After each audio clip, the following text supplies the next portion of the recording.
Menjijikkan, muncul isu LGBT dalam kasus Ferdy Sambo versus Brigadir J, diungkap Deolipa Yumara. Karena selama ini Deolipa Yumara, pengacara Baradae ini banyak memberikan clue atau banyak memberikan informasi-informasi terkait kasus ini. Pak, ini sudah jelas pelakunya, tapi motifnya apa? Gitu. Lalu saya bilang, lo kalau motif biar dikonstruksikan hukumnya oleh Polri, jangan tanya ke saya, gitu. Karena apa? Karena ini menurut saya sensitif. Apa sensitifnya? Ngangkut orang dewasa. Itu spekulasi tentunya yang bisa dijawab oleh penyidik dengan menyampaikan data yang sebenar-benarnya. Ada ahli pidana yang mengatakan tidak wajib motif diumumkan. Iya, tidak wajib, ya. Tapi kita bicara dalam era keterbukaan, good governance dan clean government. Kita bicara mengenai hak publik, the right to information, yang berhak tahu apa yang sudah dilakukan oleh petugas-petugas negara. Kasus pembunuhan yang menewaskan Ada Brigadir J hingga kini masih menjadi misteri meski nama keempat tersangka sudah terungkap. Tak hanya menyeret nama Baradae yang diduga menembak Brigadir J, kasus polisi tembak polisi tersebut kini menyeret nama-nama besar perwira Polri. Isu terbaru mengenai motif pembunuhan Brigadir J lantaran kecemburuan yang disebabkan antara sesama pria. Berikut keterangan Deolipa, kuasa hukum Baradae, yang menyinggung soal LGBT. Pembicaraan tentang meninggalnya Brigadir J masih belum menemukan titik terangnya. Sejauh ini masyarakat menunggu pihak penyidik untuk memastikan motif pembunuhan Brigadir J. Namun polisi enggan memberikan informasi akurat terkait motif pembunuhan Brigadir J.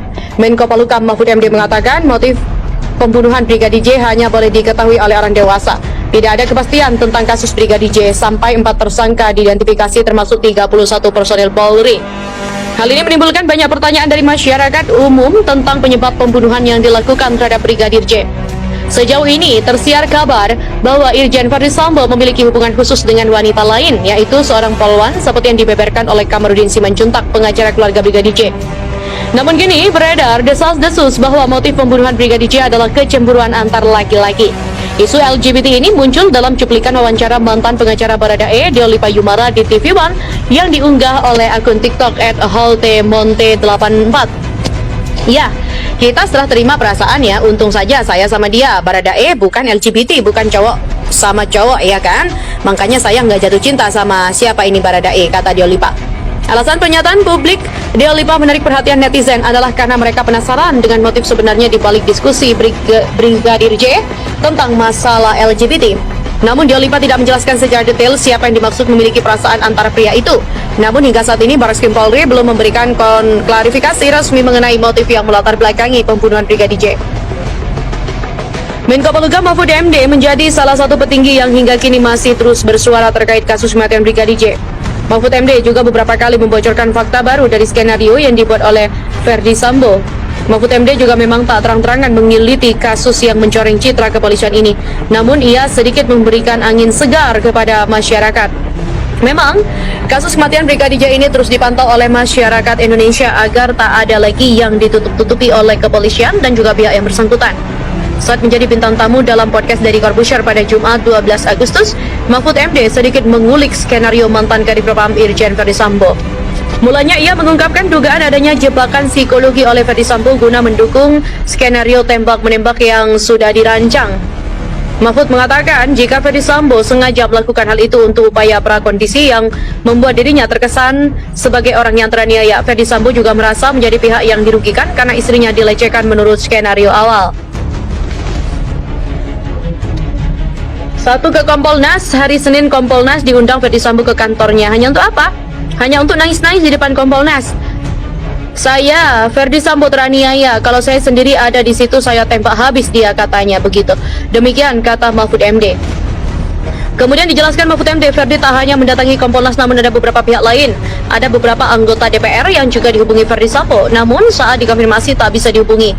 Ada juga anggota DPR dia dihubungin ya, namun pas ditelepon nggak diangkat. Mahfud menjelaskan, jika dirinya awalnya hanyalah memantau semua yang terjadi, namun ia merasa banyak kejanggalan dalam kasus ini. Sebagai orang yang memiliki jabatan, Mahfud juga mencoba bertanya kepada pihak lain yang sudah berkomunikasi dengan Sambo dan istrinya. Mahfud menyebut jika kasus ini termasuk kasus besar dan cukup sulit untuk diungkapkan. Oleh karena itu, hingga kini motif perlakuan Ferdy Sambo pun belum dijelaskan ke khalayak luas. di mana sebagai Menko Polhukam Mahfud MD ternyata juga sempat dinilai terlalu ikut campur, namun ia tak peduli karena berniat untuk menunjukkan kebenaran. Oleh sebab itu, Mahfud MD mendorong pihak terkait untuk melakukan beberapa cara agar kasus ini bisa selesai dengan sebenar-benarnya. Kemudian Mahfud MD membenarkan ucapannya. Bukan kata Polri, kata penyidik dan juga pendukung Sambo di kepolisian. Menurut Mahfud, jika tak melakukan otopsi ulang, maka kepercayaan publik akan hilang. Kemudian Deddy Corbuzier penasaran apakah semua hal yang terjadi atas perintah Menko Polhukam. Dengan tegas Mahfud itu menyangkal. Menurutnya ia hanya memberi dorongan sesuai dengan usulan publik yang dinilai masuk akal.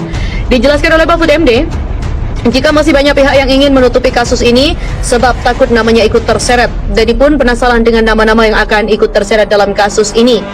Dijawab Mahfud, jika dalam kasus ini sudah ada 31 nama yang ikut terseret, namun Mahfud menyentil jika kasus judi, narkoba dan lainnya juga diungkap, maka akan banyak lagi nama-nama baru. Ia juga menyebutkan jika dirinya sudah mengetahui fakta dari kasus ini, namun memang bukan kewenangannya untuk membongkar.